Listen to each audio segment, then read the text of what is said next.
வணக்கம், welcome to Dhanalakshmi Manoharan entertainers. இன்றைக்கி நம்ம சேனலில் வந்து ஒரு செம்மையான ஒரு கிரேவி பார்க்க போகிறோம். சைட் டிஷ் இது வந்து ஆல் இன் ஒன் சைட் டிஷ்னு சொல்லலாம். சாப்பாட்டிலேருந்து இட்லி, தோசை, சப்பாத்தி, பரோட்டா எல்லாத்துக்குமே சூப்பராக இருக்கும். இது தக்காளி குருமான்னு கூட சொல்லலாம். ஆனால் எங்கள் பக்கம் வந்து இதை வந்து தக்காளி சாப்பீஸ்னு சொல்லுவாங்க. ரொம்ப செம்மையாக இருக்கும். டேஸ்ட்டும் பார்க்கவும் சூப்பராக இருக்கும், டேஸ்ட்டும் எக்ஸலண்ட்டாக இருக்கும். ஆனால் ரொம்ப சிம்பிள் தான், ஈஸியாக செஞ்சிடலாம். எப்படி செய்கிறதுன்ட்டு இப்போ நம்ம சேனலில் போய் பார்க்கலாம்.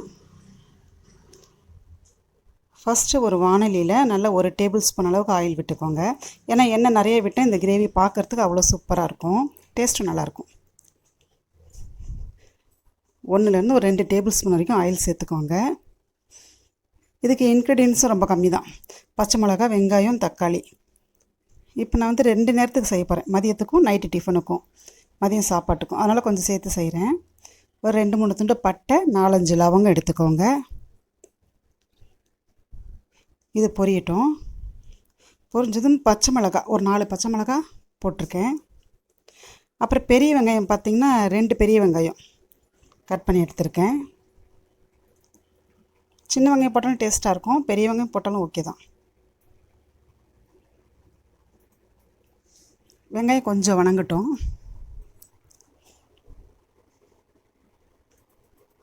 கொஞ்சம் ஒரு கண்ணாடி பதத்துக்கு வதங்கினதும் தக்காளி சேர்த்துக்கலாம். தக்காளி வந்து 4 தக்காளி கட் பண்ணி வச்சுருக்கேன். 4 தக்காளி கட் பண்ணி வச்சுருக்கேன். நம்ம பாதி தக்காளி வந்து வணக்க போகிறோம், பாதி தக்காளி அரைச்சிக்க போகிறோம். அதனால் ஒரு 4 தக்காளி நல்லா கொஞ்சம் பொடியை, முடிஞ்ச அளவுக்கு பொடியை கட் பண்ணிக்கோங்க. ஏன்னா குழையிற அளவுக்கு வதக்கணும் நம்ம. இந்த டிஷ்ஷுக்கு தேவையான சால்ட்டும் இப்போயே சேர்த்திடலாம். உப்பு சேர்த்து வணக்கும் பொழுது நல்லா சீக்கிரமாக குழஞ்சி வந்துடும்.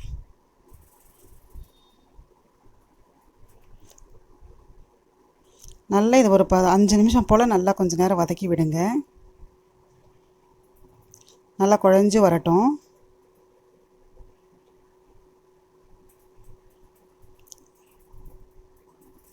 இப்போ என்ன பண்ணலாம், இஞ்சி பூண்டு பேஸ்ட் நல்லா ஒரு டேபிள் ஸ்பூன் போல் போட்டுக்கோங்க. இது நல்லா வாசனை கொடுக்கும் நம்ம சைட் டிஷ்க்கு.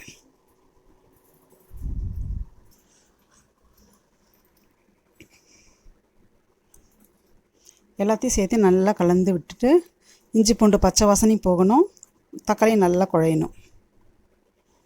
பாருங்கள், சூப்பராக வதங்கி வந்துருச்சு பாருங்கள். இந்த வெங்காயம் தக்காளி எல்லாமே சேர்ந்து ஒன்றா சேர்ந்து குழஞ்சி வந்துருச்சு பாருங்கள்.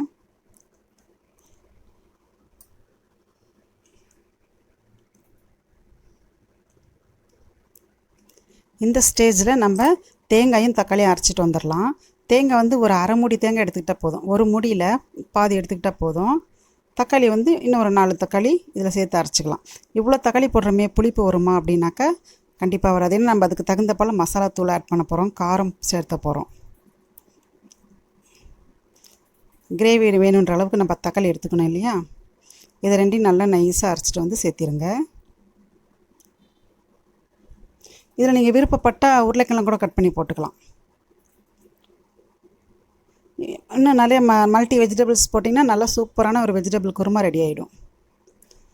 இந்த வெங்காயம் தக்காளி வணங்குற ஸ்டேஜில் மற்ற காய்கறிகள் கூட கொஞ்சம் கட் பண்ணி போட்டுட்டிங்கன்னா சூப்பராக இருக்கும். ஆனால் இது குக்கரில் வைக்கக்கூடாது, இந்த மாதிரி வானலியில் வச்சா தான் கரெக்டாக கன்சிஸ்டன்சி வந்து கரெக்டாக வரும். ஏன்னா இது வந்து ஒரு செமி கிரேவி இது, அதனால் வானலியில் வைங்க. வெஜிடபிள்ஸ் போடுறதுனாலும் சின்ன சின்ன பீசஸாக போட்டிங்கன்னா வெந்துடும். உருளைக்கிழங்கு சேர்த்ததுனா கூட சின்ன சின்ன பீசஸ் சேர்த்துக்கோங்க. இப்போ பாருங்கள், உப்பு ஏற்கனவே போட்டோம் இல்லையா. மஞ்சத்தூள் கொஞ்சம், தனியாத்தூள் 1.5 டீஸ்பூன் தனியாத்தூள், 1 டீஸ்பூனுக்கு கொஞ்சம் கம்மியாக மிளகாத்தூள் சேர்த்துக்கோங்க. ஏன்னா ஏற்கனவே நம்ம பச்சை மிளகாய் சேர்த்துருக்கோம். அடுத்தது கறி மசால் கூட 1.5 டீஸ்பூன் சேர்த்துக்கோங்க. ஏன்னா இந்த மசால் தூளினுடைய டேஸ்ட்டு தான் இந்த கிரேவிக்கு. அடுத்து மட்டன் மசால், இது ஒரு 1.5 டீஸ்பூன் சேர்த்துக்கோங்க. இப்போ இதெல்லாம் சேர்த்து நல்லா கலந்து விடுங்க.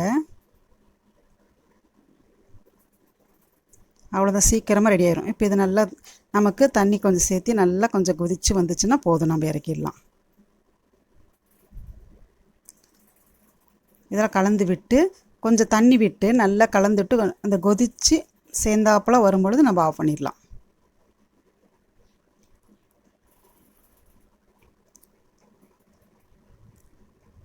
ரொம்ப தண்ணியாட்ட வைக்க வேண்டாம், கொஞ்சம் திக்காக இருந்தால் நல்லாயிருக்கும். கொஞ்சம் சர்க்கரை சேர்த்துக்கோங்க, ஏன்னா தக்காளியில் புளிப்பு இருந்தால் கூட அந்த சர்க்கரை எடுத்துரும். இனிப்பு வந்து கிரேவியில் தெரியாது, ஆனால் தக்காளியோட புளிப்பை வந்து கொஞ்சம் கம்மி பண்ணிடும்.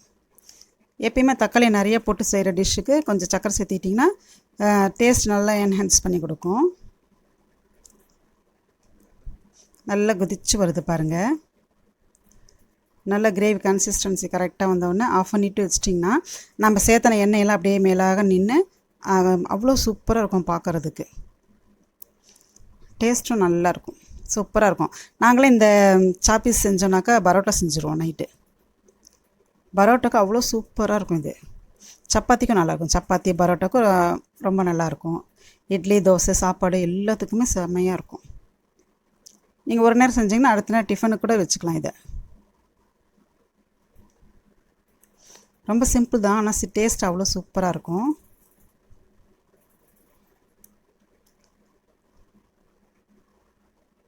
விருப்பப்பட்டால் இது கூட ஒரு 7-8 முந்திரி பருப்பு அரைச்சி ஊற்றினீங்கன்னா இன்னமும் திக்காக இருக்கும், பார்க்குறதுக்கு நல்லாயிருக்கும், டேஸ்ட்டும் சூப்பராக இருக்கும்.